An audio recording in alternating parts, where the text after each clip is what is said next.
Are you a Palestinian Zionist? Oh.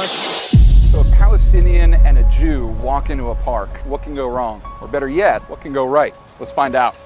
Thank you for doing this with us. Absolutely. Thank you for having me. My name's Hanadi. I am Palestinian American. In my own family, I've seen a lot of discord. I've done some digging, just kind of paying attention to what I'm seeing take place, and I disagree with my family. I support Israel wholeheartedly. The narrative that I've heard my whole life is, well, we are Palestinian. They've hurt us. We don't like them. And I just don't feel that way. Part of that is the respect and acknowledgement of one's right to exist. Precisely. Do you consider yourself a Palestinian Zionist? You say Palestinian Zionist, and that... It's a trigger word, It right? is a definite trigger. I think Zionism has that stereotype attached to it. I can remember hearing relatives say, well, we hate Zionism. And so I said, well, what exactly is Zionism? And I looked it up. You believe that they have a right to a place. Well, I do. I guess I'm a Palestinian Zionist. We each have a right to exist. Absolutely. And that's where the two-state solution comes in. You can exist in peace and harmony and it not be a constant tug of war. Absolutely. So after 10/7, we had a lot of protests here at home. And I Yes. think that became a contentious topic, especially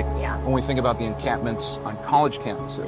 Yes. Seems like you've got an opinion on that one way or another. A So lot I'm of curious. ignorance, just Do you think they helped the cause? No, Okay. no. As a Palestinian, I don't need a bunch of college kids telling me what I should feel or what's actually going on when I can pick up the phone and call my family in Gaza. You look at where the praise was coming from for the protests. Right. Hamas, Iran, Exactly. the Houthis, Hezbollah. We're all praising, saying, thank you, we have our own agents in the U.S. now. Exactly. Thank you, we have our own voices and our own supporters on the ground. Absolutely. It doesn't really aid to the cause of peace, right? No, not at all. Yeah. It amplifies the noise, the hatred. When you saw certain groups that were supporting what was taking place, I was like, you clearly do not know your history. I have family members that had guns held to their head and forced to vote for Hamas that are silencing the people that actually do want peace. You cannot support a group like Hamas. If you had a message to the general Palestinian population who are influenced by their family members that maybe they don't agree with, how do they find the courage to share their voice in a way that you've done?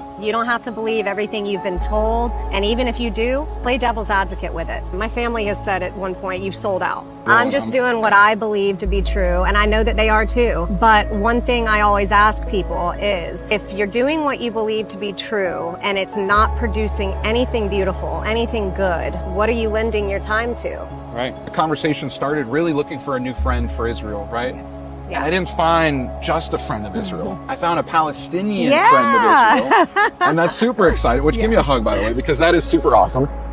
No, I'm Thank just you. so glad to be able to be part of this because, again, I want to be part of what brings light and love to the world. I don't want to be part of the thing that's just more noise, more chaos. And I think that's what we did. Well, thank you. Well, thank you so much. Conversations like the one we had with Hanadi today are the cornerstone in building peace, especially peace in the Middle East. Important to reflect on that and how we can make more of these conversations more commonplace. I'm excited for the next one, and I hope you are too. Catch you then.